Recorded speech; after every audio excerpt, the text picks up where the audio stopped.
hit it. Microphone check. Baby, 1, 2, 3, 4. Ladies and gentlemen, boys and girls, you are now rocking with the best. It's not some Baby. One time. still shining. Respect my swag. It don't mean a thing if it ain't got that swing. And this is Another episode. a Swingers After dark. What time is it? It's time to get live. and this is your host. Not some baby. Let's go, champ. Microphone check 1 2 1 2. This is your host, Not Son, baby. And this is another episode, Swingers After Dark, and I'm with my crush, Mistress Crush. And you know, this woman, she's like an enigma. Let me get that word right. She's an enigma because I don't know if she's mad at me or she's happy to see me. Because sometimes she got like give me certain facial expressions, but I can't feel her out. But I would love to feel her out in another way, but you know, she's very intimidating. She got like an aura about her. You know, an aura about her, you know, don't fuck with me. Or you can fuck with me, but don't fuck with me type of aura. Meaning, you know, she's a woman of standards and class, and I like how she presents herself. And it may be due to her background, her Islamic background, and I want to touch on that. Let's hop into that. So you into BDSM? Wait, before I get into that, what's the difference between, I'm on the swinger side. Okay. So I want to know what's the difference between BDSM and kink, because people confuse the two sometimes. Okay, so here's the difference between BDSM and kink. BDSM talks about the dynamics, like it's more of a symbiotic relationship that you have with the people that you experience a kink with. Kinksters is just like people that play every now and then. So say for instance, you can be in LS and be a kinkster. Maybe your kink is tall black women. Maybe your kink is touching women's breasts or feet. Like some men have a foot fetish. Kink is something that you can do to add to sex, but it's not required in order for you to have sex. When you are a fetishist, in order for you to have satisfactory sex, you have to include that activity in the action that you're doing. So for me, I would be considered all three because I'm polyamorous. I am also a kinkster, and I'm also in the LS. So it's been that way for me for the last 12 to 15 years. And, you know, the differences vary based off of what type of interaction you have with people and what the expectations are within those interactions. Wait. So you polyamorous? So you got like room for your boy? You know what I'm saying? Because I may want to, you know, be in the passenger side. You know what I'm saying? And the driver's side. So which lifestyle you dwelled in first between BDSM, swinging, and polyamory? I'm not a swinger, so when I say lifestyle, it means that I'm comfortable in as far as like pansexual platonic activity. But if you're talking about like polyamory, yes, there's room, but I'm solo poly, so that means that I don't want my partners to like nest or live with me. So do you have a tribe, a polyamorous tribe? I do. I have my poly family with me this weekend, helping me at this event. They are doing just ripping and running for me so that I can make this a seamless transition from event to event for this event in particular because it's a larger event. I have a polycule. I used to date a couple, so they're here. And even though we're not together anymore, they're definitely a part of my family. Like I won't ever stop loving them. So it is what it is. So you was in polyamory first, then BDSM, or LS first? So originally I was polygamous, meaning that my partner could have multiple partners, and I didn't have any other partners. I only had sex with that one person. That usually is what happens if I get married. Polyamory now, but I'm not bisexual, so I'm a straight polyamory woman. I don't have sex with women. I don't have sexual contact with women other than within BDSM, because within BDSM, your sexual orientation or your sexual preferences are irrelevant. Like you're just a person that is having an experience with me, right? But for BDSM, not for BDSM, But for my poly situation, for me, I need to have more than one person in my life, and I'm capable of loving more than one person in my life. I don't have to be like held to the constraints of monogamy at all. So, how did you segue from polyamory To BDSM? Yeah. So I didn't know that I was BDSM. I had always exhibited BDSM behaviors even in my early teens, but I always tried to suppress it because socially, women aren't supposed to be the dominant, right? We're supposed to be the submissive. At least that's what some social constructs or religious constructs say. But I wasn't that type of person. I'm not a submissive person. I'm not a person who's receptive to it, but I was dominant. And I'm also physically aggressive with men. So when I was like 13, 14, the guy I had a crush on, I joined the wrestling team in my high school so I could wrestle with him. And he thought I was repulsive because I was a woman who was physically stronger than him. Wait. So you're like the Rosa Parks in reverse. You breaking barriers by being a woman on the wrestling team. Right. You should have got credit for that. Anyway, keep going. So for me, like I'm a physically aggressive person. I'm a very affectionate, but I'm physically aggressive. Some men don't know how to read that aggression. Some men don't know how to receive it. And some men can't live without it. And I just try to put myself in a position to be around men who like that physical aggression. They like that I'm very feminine, but they also know that I'm a little stronger than the average woman. You know what I mean? So it's not like a disrespectful strong. I'm very respectful, but I also have my own boundaries, my own standards, but I enforce those boundaries and standards as a dominant person, and I don't really have to press forward or anything like that. It is what it is. So who was your first sub? My first sub was Wait. Let me move out. So how did you meet your first sub? It's like, what was your process? Like, who vetted you? Oh my God, it was an accident. So I didn't start off like saying I wanted to be a dominatrix. Like the first person that submitted to me was an older guy, but all he wanted me to do all he wanted to do with me was take me out on dates and for me to step on him and step on his balls, like trample him. It was his kink, that was his fetish. That's how he got off. That's how he, was satisfied. But I was also satisfied doing it. Like I didn't need to have sex with him for me to be content with our relationship.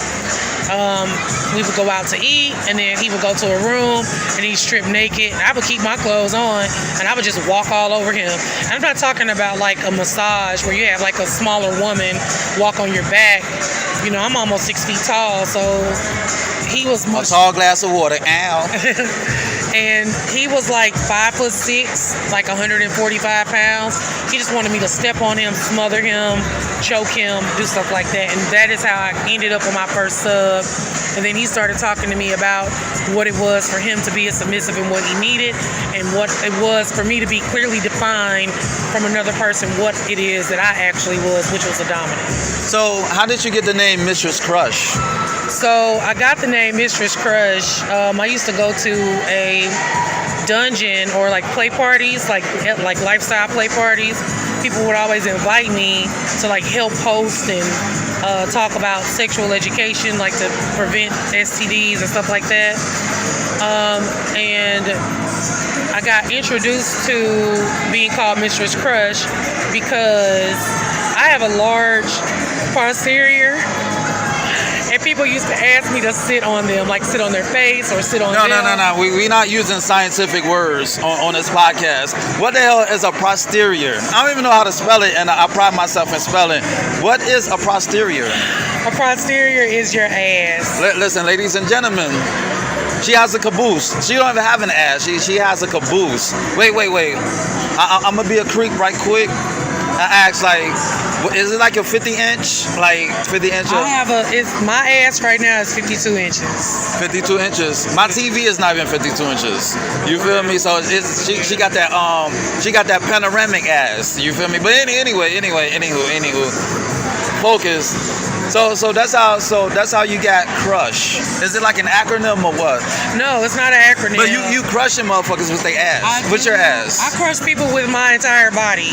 I don't just do it with my ass. I crush people with my entire body. I know how to increase the pressure of my weight if I'm on top of somebody, and I also know how to trample them, which is like walking on them or stepping on them, sitting on them, smashing them, squeezing them.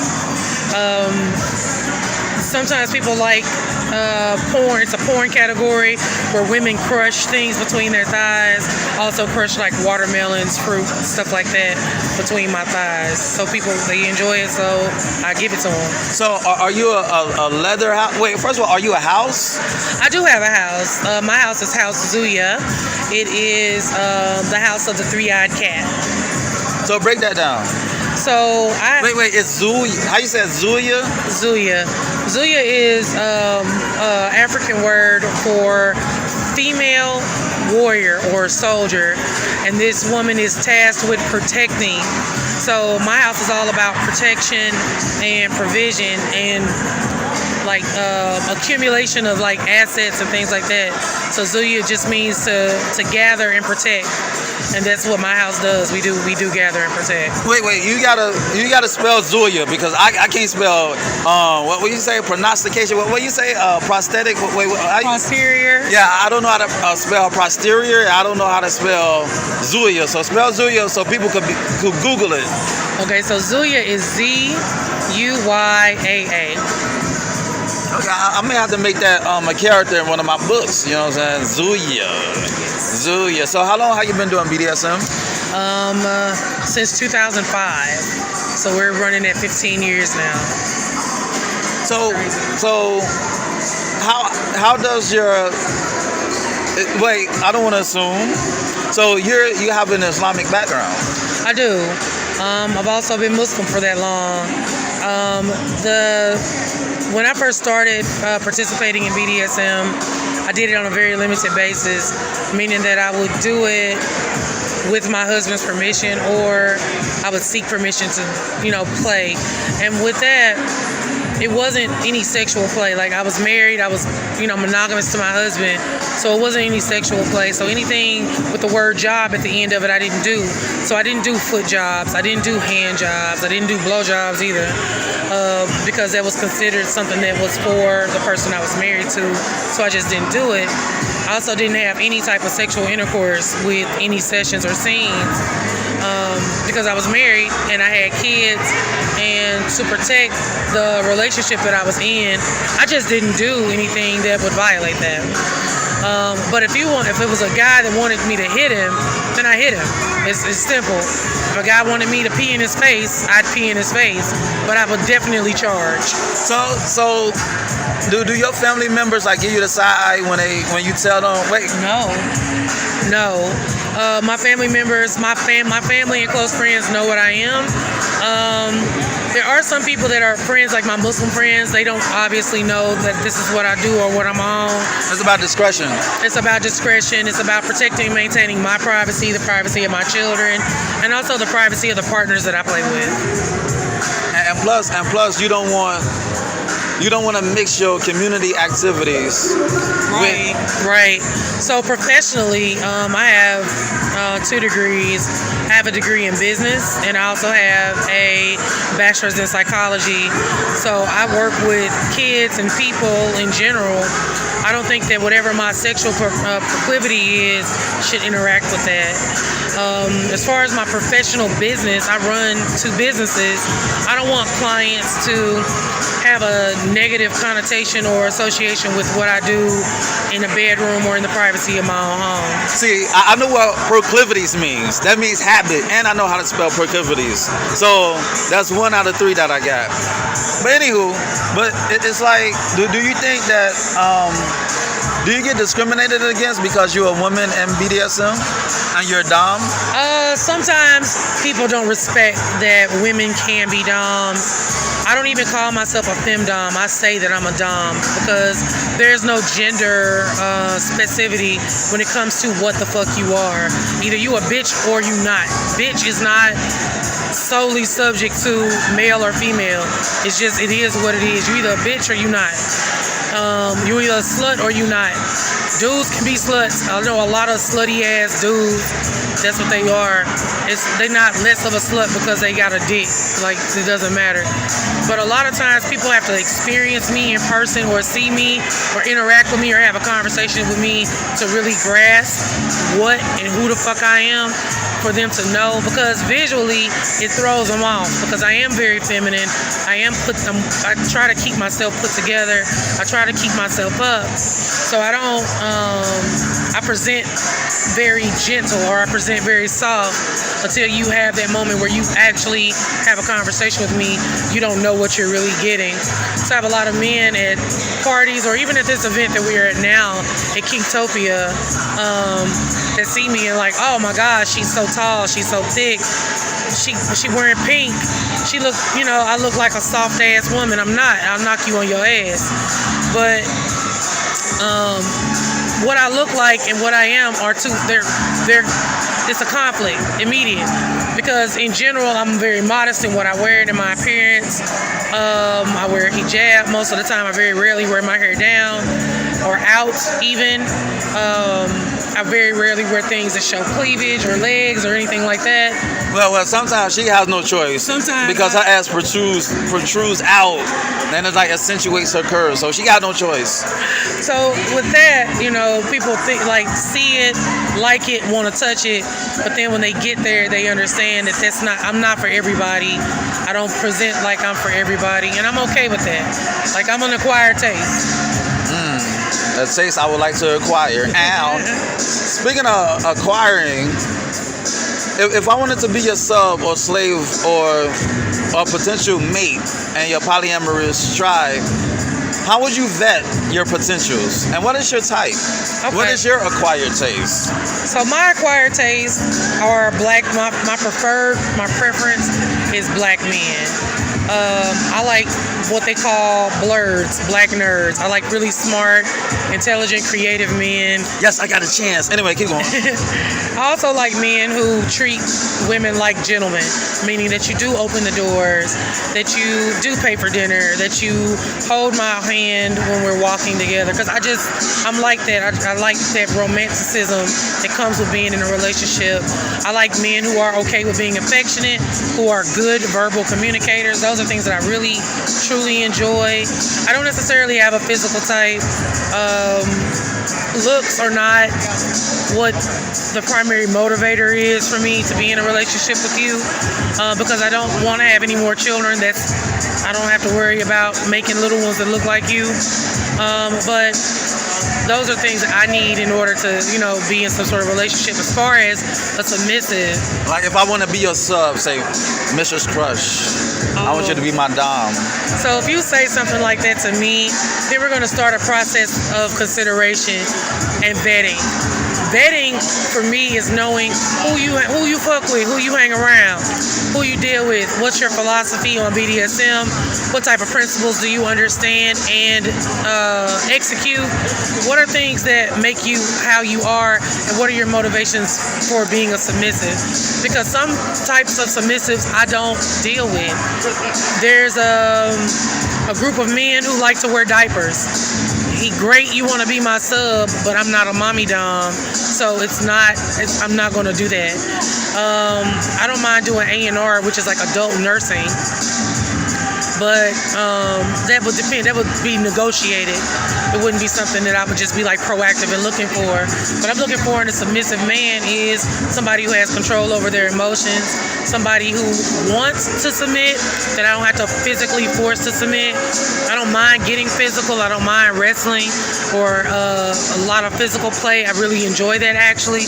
But I also want somebody who understands that whatever I say is what goes. Some things are up for negotiation because I try to respect what your needs are, but understand that my needs are the priority, not just your needs. So, back to the wrestling part. Is wrestling a key reason why you got into BDSM and why you love the physical part? No, I didn't find a person who enjoyed muscular women or strong women until maybe I'd say like 6 or 7 years ago, where a man was like, oh my God, you got calf muscles, you got upper, I got biceps and shit. So it's like, he liked that I had a bigger, leaner physique. And he liked that I had muscle and was actually physically strong. And that's what turned him on. That was his fetish. So who is your favorite wrestler?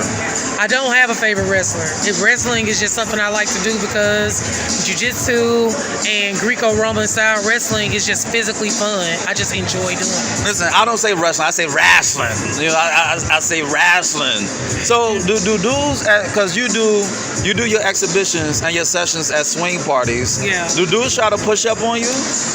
Yes, and I'm okay with that, as long as they're respectful. If I'm not feeling them, then I say right then. I don't like lead people on. I just tell them like, right at this moment, you're not at a level with me where I can engage with you. Or, hey, I'm really not physically attracted to you. If you want to be friends, we can be friends, but I'm not sexually attracted to you, so we're not gonna fuck. So they not pushy? They can try to be pushy. It won't pan out in their favor. As long as you're not physically pushy with me, then I don't have no reason to put you on your ass. Was that ever a point where you almost had a DDT a motherfucker? I did DDT a motherfucker. I was at my girlfriend's birthday party, and her dude is there. They have an open relationship, open poly relationship, and they're in LS. So they had this party or whatever.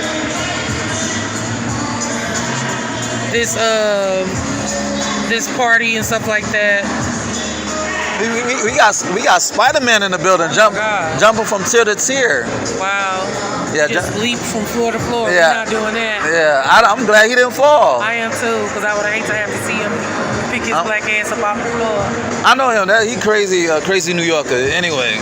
Yeah. But yeah, Wait, ladies and gentlemen, Mistress Crush had to pause because we just saw a dude leap from one floor of the hotel from the fourth floor to the third floor. He leaped. He jumped. The balcony. Yeah, he jumped off the balcony, off the railing, from the fourth floor to the third floor on some Superman shit.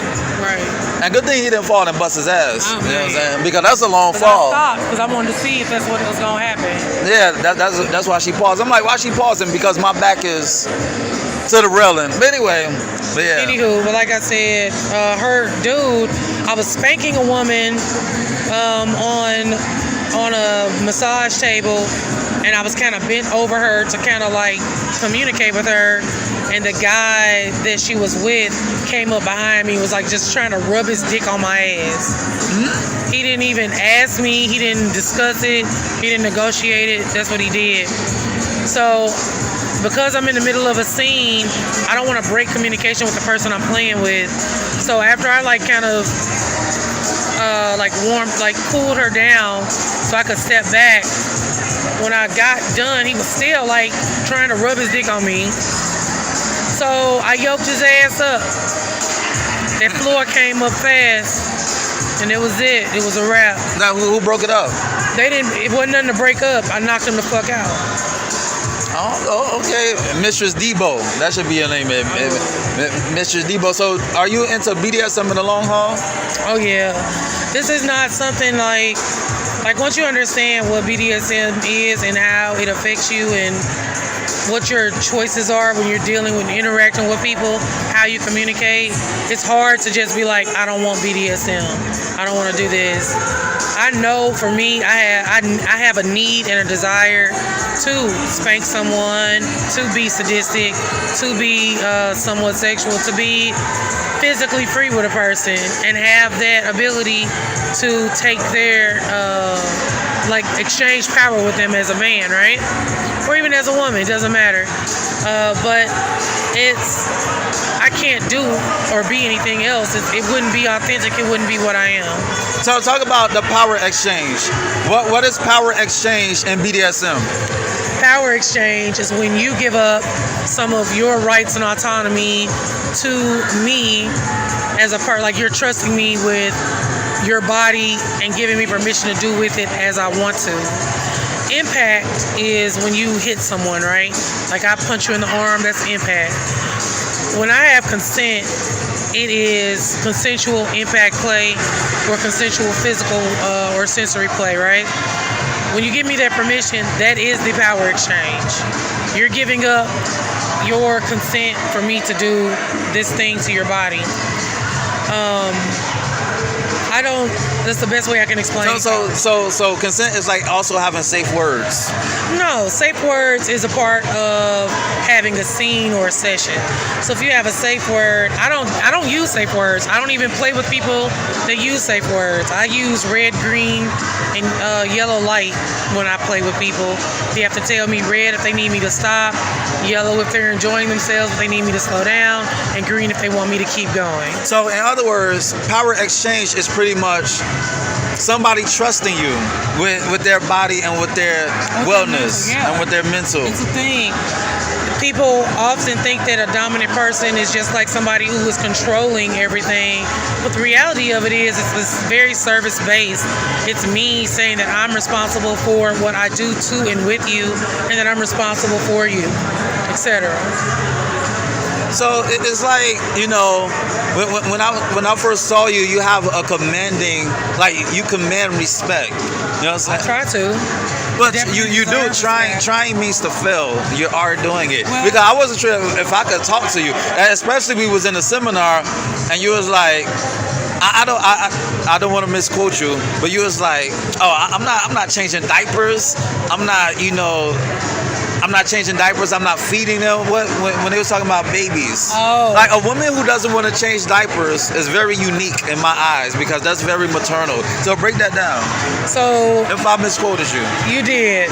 So what I was talking about as far as babies are concerned is men. There's a category of submissives that are called littles and they're babies. That means that you have to pick them up, put them in a crib, bottle feed them, everything like grown people, grown adult people. I never heard of that. That's new. Yeah. To me. So babies are a category of submissives that are a hard no for me because I don't want to change diapers. I don't want to bottle feed a grown ass man. Like for me, a submissive man for me still needs to be very intact with themselves as a man, their masculinity, etc. And that's what I enjoy. I don't want to punk a punk. You know what I'm saying? Like I want a dude that is submissive to me because he chooses to be, but he's very strong and he doesn't want to submit to anybody else. Because it's like if you can't handle yourself with me, who to say that you can protect me? Right. You know what I'm saying? And it's not even a protection. It's more like I need somebody that's okay with themselves. You know what I'm saying? Because I don't have to deal with like the biggest dude, the strongest dude, the buffest dude. I care about the person that's gonna stick up for me, not necessarily protect me. Like I want somebody to guard my reputation, my body, my money, my disposition, and I want them to value it. It's a different thing. Like when I said earlier, I like men who are gentlemen. I still want that person to treat me gently. I don't give a fuck how you treat anybody else. You can be a tiger or a lion or something like, you know, a bear in your real life and as your normal disposition. But when it comes to me, be sweet to me. Because that you can't get shit anywhere with me without being like super sweet, super, you know, like I need to do what this woman is asking me to do. Because if you're not working to make me happy, it's hard for me to consider ways to make you happy, no matter in any capacity. So how would you vet a woman who's interested in being a dom, being a mistress? Like what would you like kind of? I would say this: if you're vetting a woman that you're interested in and she's a dom, see what her skill set is, see what her psychology is, see what her expectations are. Some shit is just not realistic. You know, if a woman immediately off the bat is like, give me money now, it's probably not a dom. It's probably just a woman who understands that men are willing to pay for that and to take money from you. However, it's nothing wrong with giving a femdom money or a financial dominant money. That's not the issue. But you need to negotiate what your terms are in that. Some men, their kink is to give women money. You know what I'm saying? It's not a bad thing. But for me, I don't have to be paid to do what I do. Like, this is how who I am. That's your life. This is me. Like, I can't even be anything but this. But do I get paid to perform? Yes. When I do these events, I'm expecting to be paid because I have to work with the public, and I have to be mental, have a positive mental attitude, have to deal with customer service issues with performance. Those are things that we have to have, right? So I expect to be paid. My equipment, me taking classes, me learning how to do what I do to provide a level of safety and security for you, those things cost money. So if you want to contribute to that, even if you're listening to this podcast and you want to contribute, shit, you can do that via Cash App at hashtag Bionic Mentor, BIONIC MENTOR. Wait, say that again. It's hashtag BIONIC MENTOR, Bionic Mentor. Now, Bionic is an acronym. It's for Believe It or Not, I Care. So I'm bionic. I do care, whether it's about BDSM or people in general. I'm a caring person. Like I said, an affectionate and caring person. But I'm just not the bitch to be playing them games with. Like, if you're not a sincere or genuine person, I'm gonna upset you. You're gonna feel repulsed by me because I'm not with this shit. So is $Bionic Mentor? Yes, $Bionic Mentor. So are you mentoring other people as of now? I do. I'm mentoring a couple of women who are trying to be doms or switches that want to develop as doms. You know, my biggest thing with them is not just the ability to hit someone or to play with someone. My thing is making sure that they understand safety protocols, that they understand dynamic building and trust building and bonding and learning what it means to reciprocate within a dynamic. I want to make sure that whoever they're with, that these are like lasting relationships, because people in lifestyle, just like with you, you know, these like with this situation, like you swingers, if you have a shitty experience with somebody, that shit gets around, like it's a word of mouth thing. No one wants a person that doesn't know what they're doing, good at their craft, or has a nasty attitude. So I want you to distinguish between paying for a BDSM session or having the finances within a relationship in BDSM to what people may perceive as like prostitution. Gotcha. I want you to draw a clear distinction. I can do that. Because the naked ear is going to be like, wait, isn't that like prostitution? Is it like... No. So when you go to a play party or event and they have BDSM kink performers or kink specialists or people who are doing demonstrations, those people are performing a service to the event so that you can learn and try and get hands-on experience with BDSM or get an introduction, soft or hard, to the experience. You should tip your top. Like, I'm a top, you should, or other people are tops too. You should tip your top. It doesn't have to be an astronomical amount. It's just an appreciation to say, hey, this person came out, spent their gas money and time, and they're potentially not swingers to come to the event to help with a different level of sexual education. Tip your top. It means a lot to us that you're able to do that. And it also helps us buy equipment and shit so that y'all can play with it at events and stuff. As far as like paying for a session with me, like even a private sessions are custom kink or fetish or activities that you want me to perform that doesn't necessarily involve sex. Yes, the fuck you should pay me for my time, because I don't have to do that. It's not something that I'm asking you to do. You're asking me.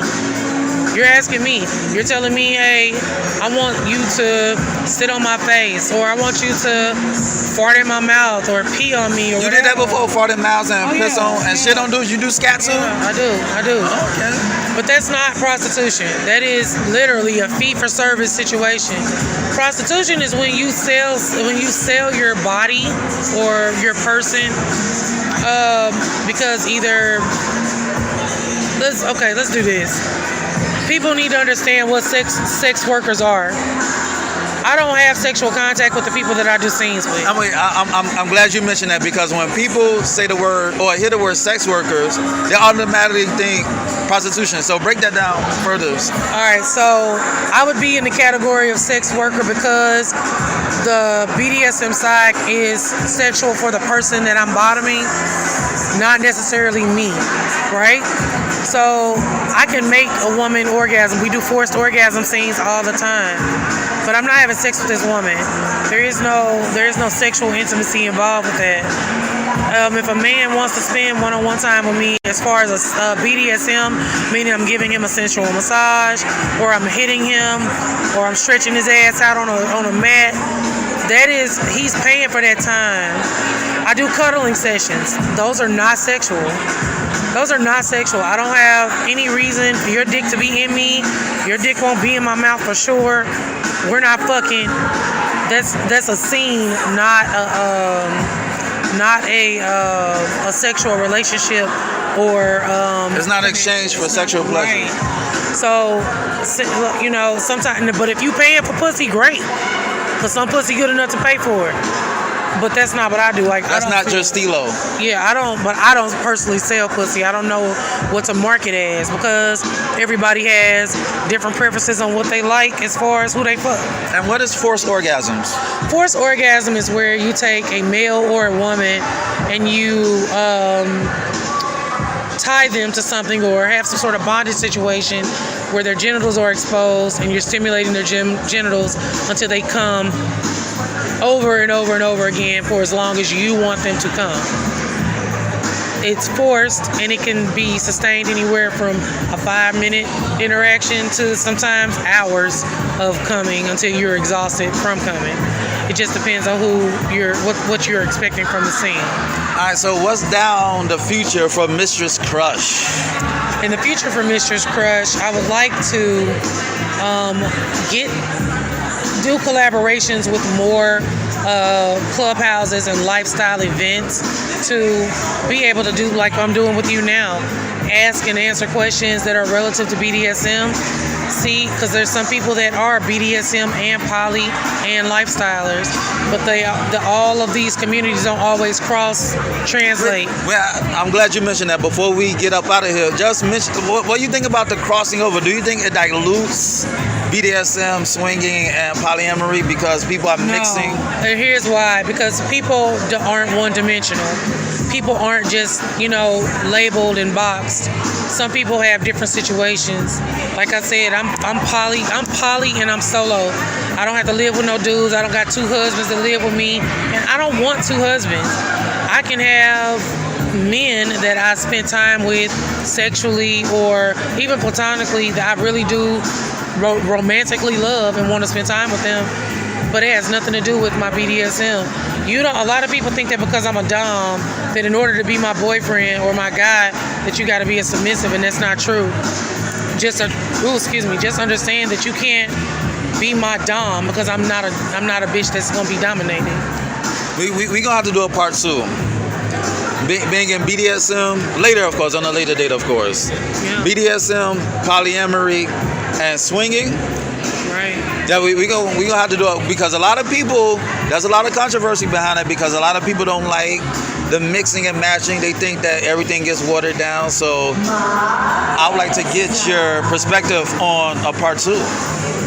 Because I know you got places to go and people to see, and I'm gonna see you around, and plus, that's an excuse for me to talk to you one more again. Ow! And on that note, this has been another episode of Swingers After Dark, and this is your host, Not Son Baby. Check out my website at www.notsonblaze.com. That's www.nahsunblaze.com, and check out my ebook, Fuck. Yes, you heard right, Fuck.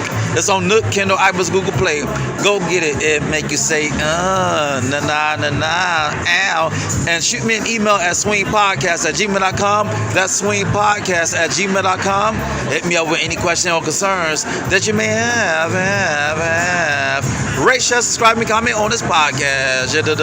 Dig. And on that note, until next time, peace.